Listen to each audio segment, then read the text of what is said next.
Hello everyone. In this video we are going to study the poem The Ball Poem, written by John Berryman. In this poem, it's quite simple, but it has got a very deep meaning. Here the ball in this poem symbolizes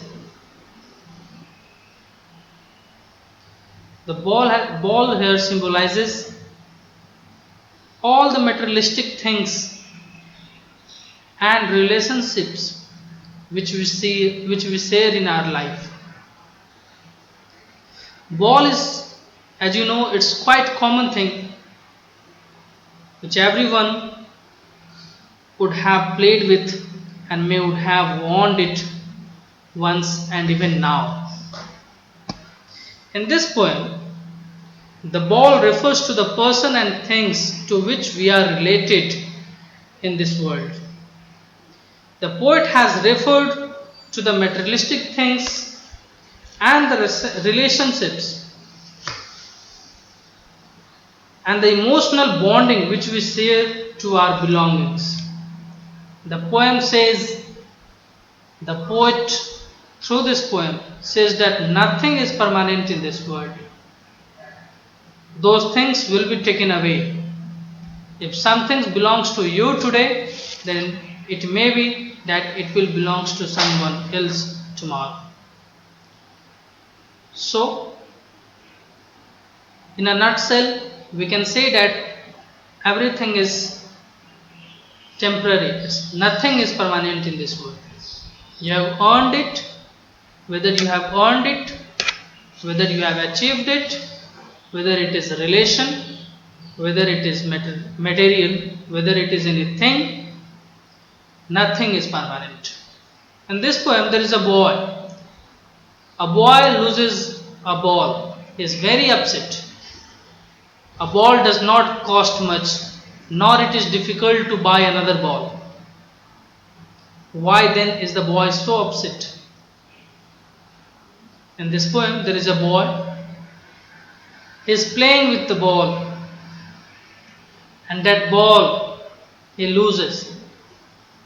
The ball goes into water body in a pond. In the pond which is not accessible, from where he cannot get it out. And he was very much attached to that ball.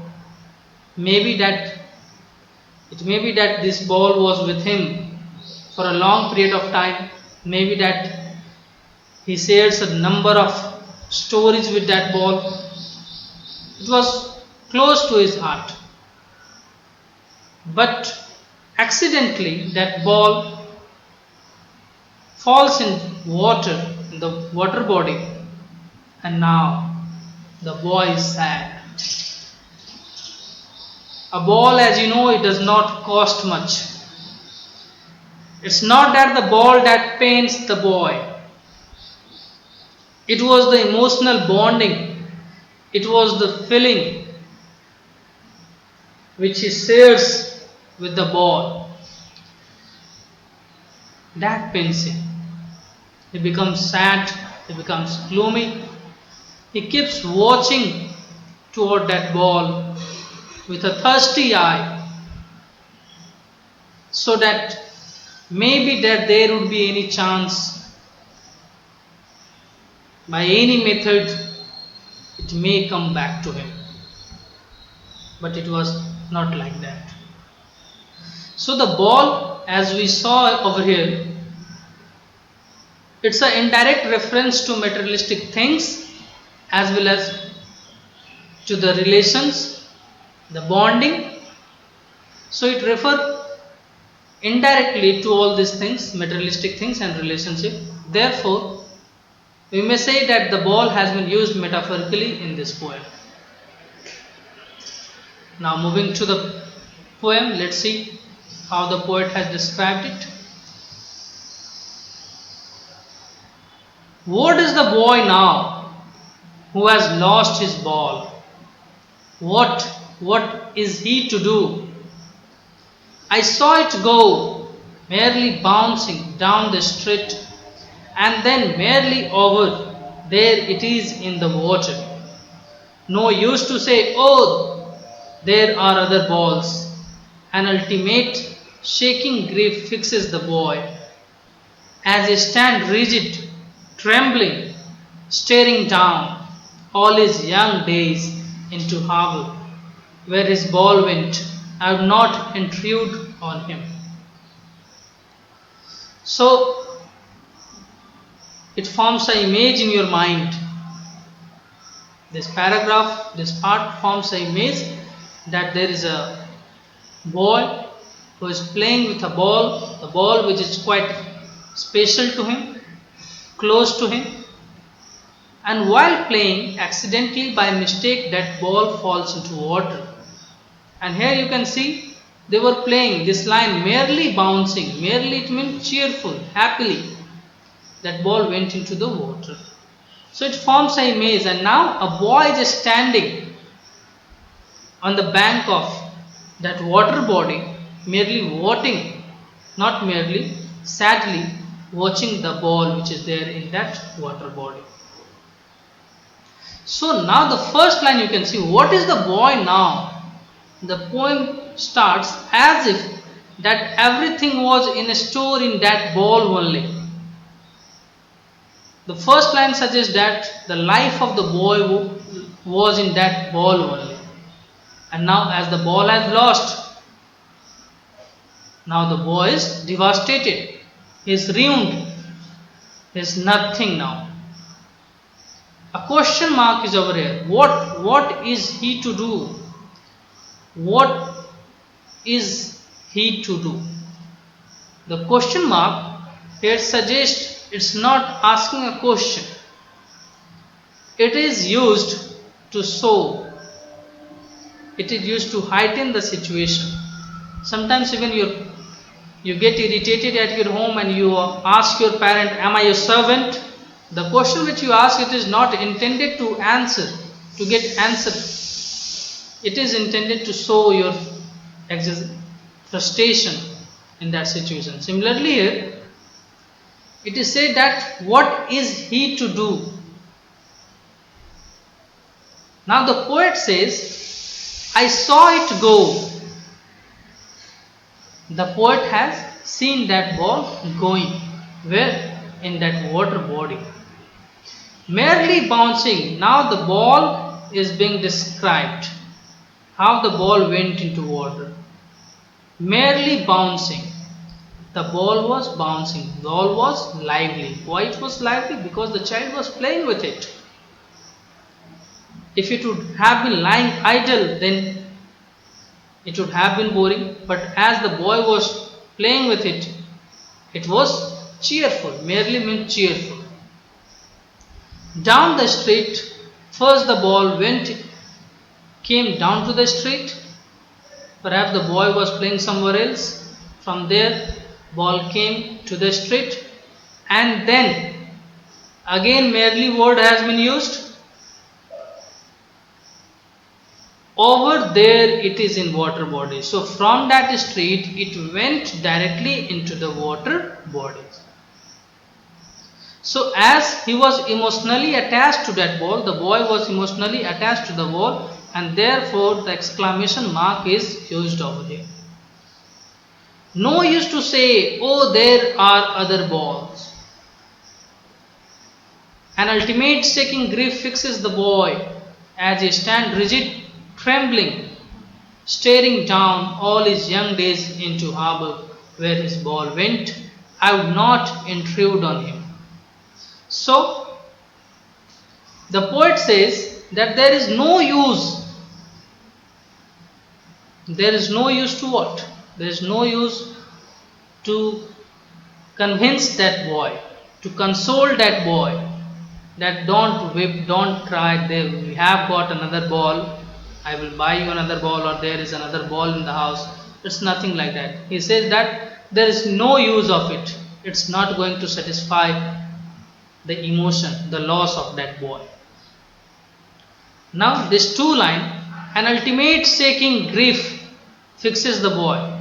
In these two lines you can see it is given, shaking grief fixes the boy. As he stands rigid, he is rigid, trembling. Trembling usually when happen? When does it happen? When we have lost something which is quite special to us, a huge loss, in case of huge loss. And staring down. So again it forms an image that how the boy is standing. He is looking there rigid, he is standing there rigidly, trembling, is not able to control his emotion, is not able to console himself, is not able to adjust, is not able to digest that loss which he has recently suffered. Staring down, it means he was disappointed, he was unhappy, he was looking down, standing there on the bank of that water body. All his young days, again young days, here it's a metaphor. Now it gives you the reason, that why the boy was so much unhappy after the loss of that ball. So the reason is he was associated with that ball since his young days. It means you can say that a part of his life was associated with that ball. So definitely he would be sharing a number of stories with that ball. He was associated with it for a long time. That ball was with him for a long time. Maybe someone special in his life was very near and dear to him, maybe they would have gifted it to him.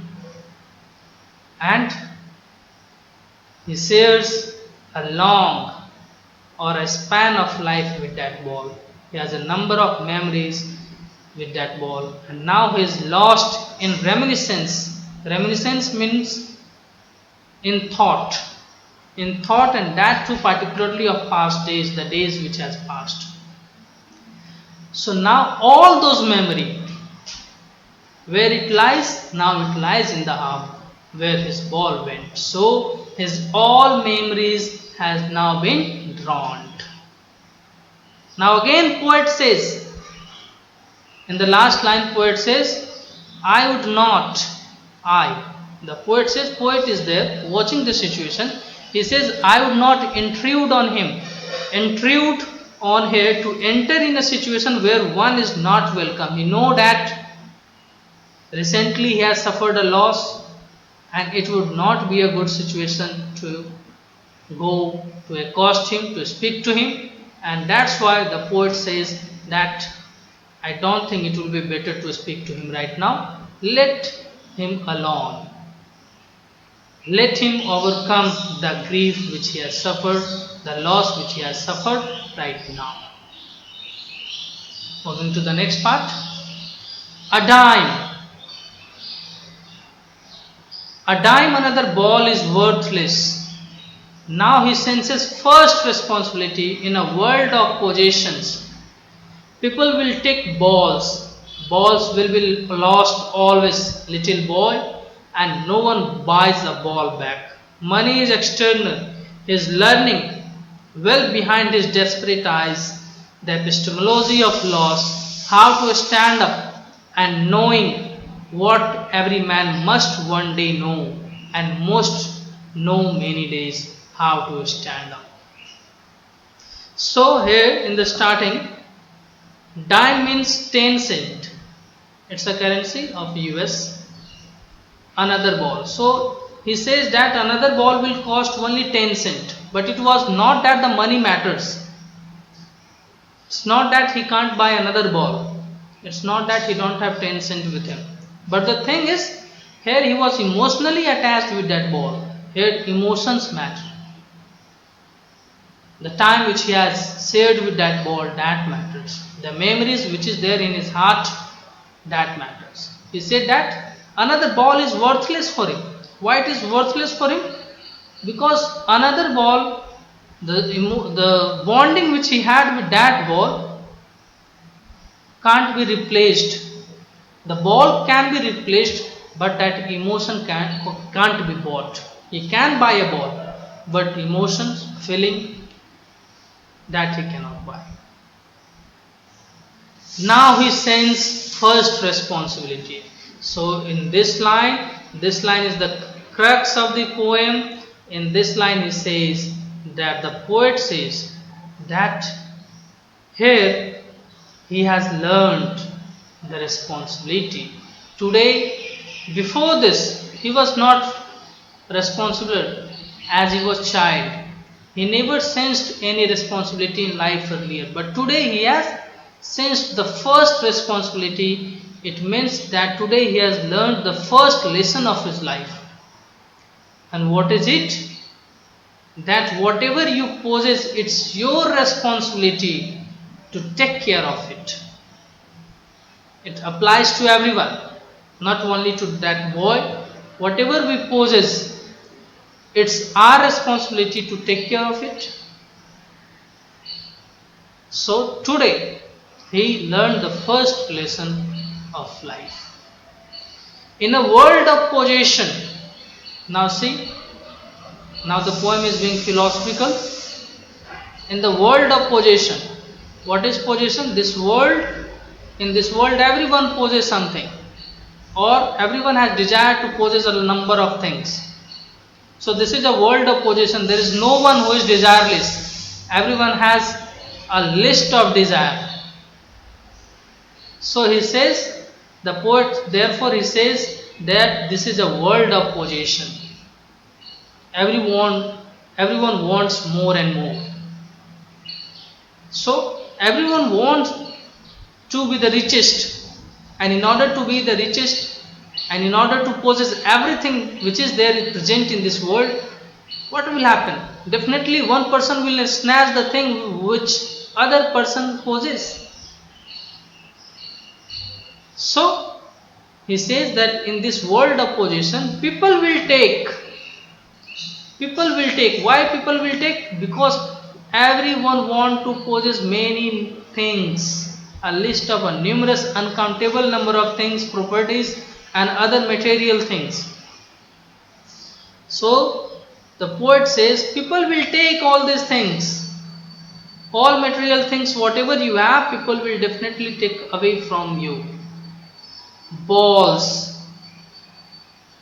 will be lost. Here balls refers to the things which you will possess in life. If it is with you today, it may be that tomorrow it will be with someone else. Maybe someone will earn from it, maybe someone will snatch from it, maybe in a good manner or maybe in a ill-gotten manner. So nothing will be permanently with you. It is you only who will be with you. Otherwise the all other thing, whatever you earn in this world, by any means will be lost, definitely, little boy. And no one buys a ball back. Another universal message. And no one buys a ball back. So ball here refers to again, it refers to the things which has been lost. So he says that if something is lost, it is lost. No one will buy it back. Not even you will be able to gain it back. And then he says, money is external. Again, he emphasized on the universal truth that money will not satisfy your emotion. Money is not that it will give you happiness all the time. It can't give you happiness. It can buy you things, it can buy you material, but the emotion, the feeling, it can't buy. Money can't buy emotions and feeling and happiness. The bonding, it can buy another ball, it can buy another thing, it can buy even more expensive one. But emotion, happiness, that can't be bought. Again, next line, he is learning. He here refers to boy. He is learning well behind his desperate eyes. So he is learning in silent. He is watching the ball, and in his heart, at the core of his heart, what he is doing, he is analyzing the situation.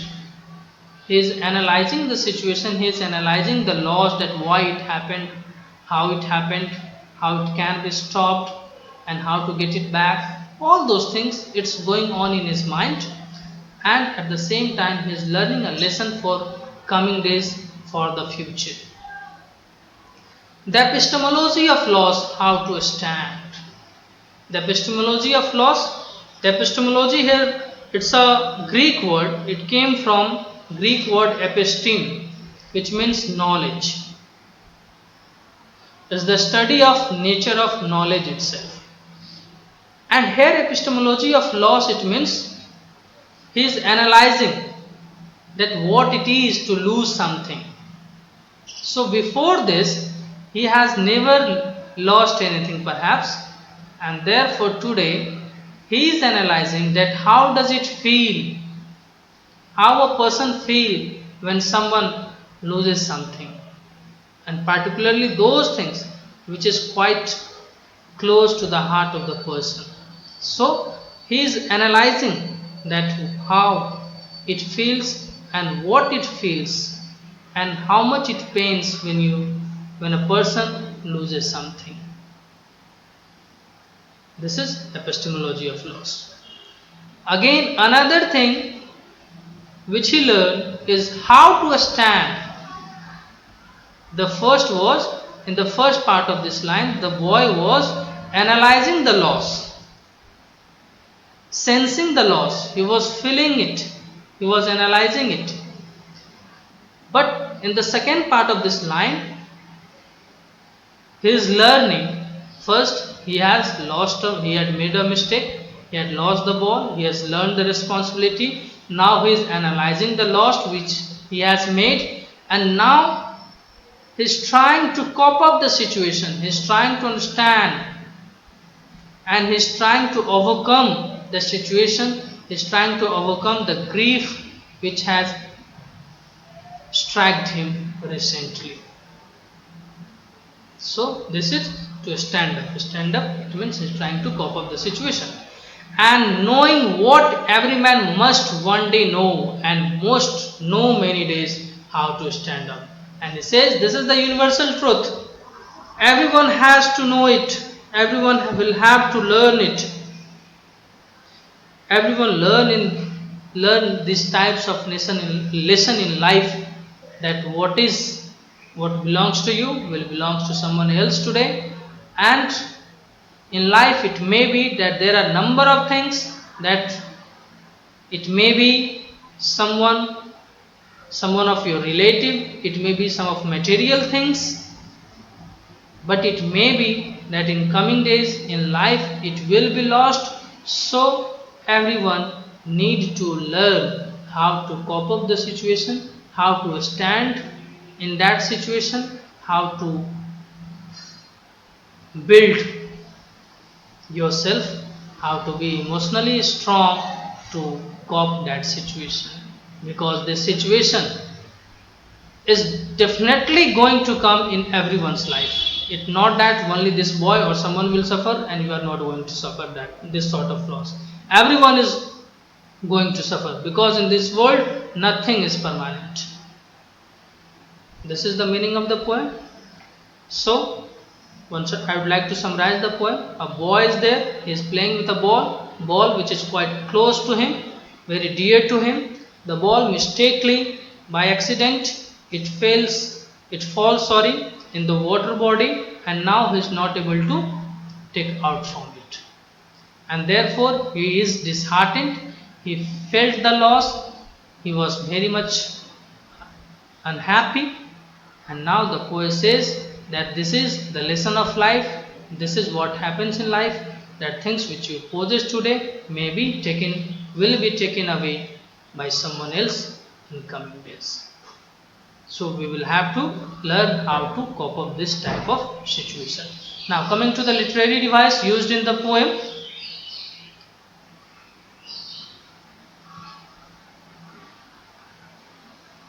First of all, in the first line, as I told you while giving you the explanation, I told you this question has been asked. This question has been asked not in order to get a reply, but it has been asked to heighten the situation, to exaggerate the matter. So it's a figure of speech. It forms a literary devices that is known as interrogation. Interrogation, here you can see in this box, blue in color at the top. Interrogation. Another literary device which has been used over here, you can see in the first 4 line. In the first 2 line, what is repeated at the starting of the line? In the first and second line. In third and fourth line, you can see merely is repeated. In third and fourth line, merely is repeated. So whenever this type of situation occurs, whenever a word is being repeated, and that too in the starting of the line, that is, it forms a literary device that is known as anaphora. Again, in line number in here, an ultimate shaking grief fixes the boy. In this line, you can see I sound is dominating over here. In ultimate, again in shaking, again in grief also, and even in fixes also. So I sound is prominent over here. So it forms again a literary device that is known as assonance. You can see the spelling at the bottom in the red box. And this line, second last line, all his young days. While explaining the poem, I said you, all these young days refers to the memories, the lifespan which he had spent with that ball. So it refers indirectly to those times. So again it forms a literary device that is known as metaphor. The spelling is here in the yellow box. Again, there is one more device that is in the second, third and fourth line. In second, third and fourth line, you can see this line form an image in your mind. So it forms a literary device that is known as imagery. Here you can see a spelling.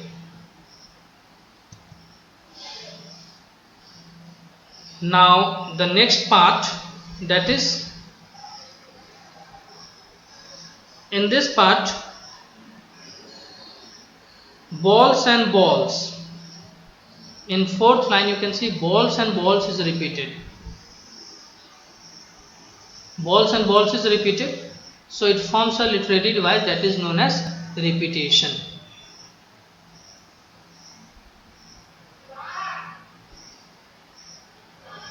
And in this word only, B sound is repeated. So B sound, it forms a literary device that is known as alliteration. This is all the literary device used in this poem. I hope you understand all those. And one more thing, one I have forgotten. Here you can see in this line, buys ball back. In this 3 word, B sound is prominent. So it forms a alliteration. So this is all the literary devices used in this poem. This is all about the poem. Thank you for watching this video. If you have any doubt, write in comment box. Thank you for watching this video.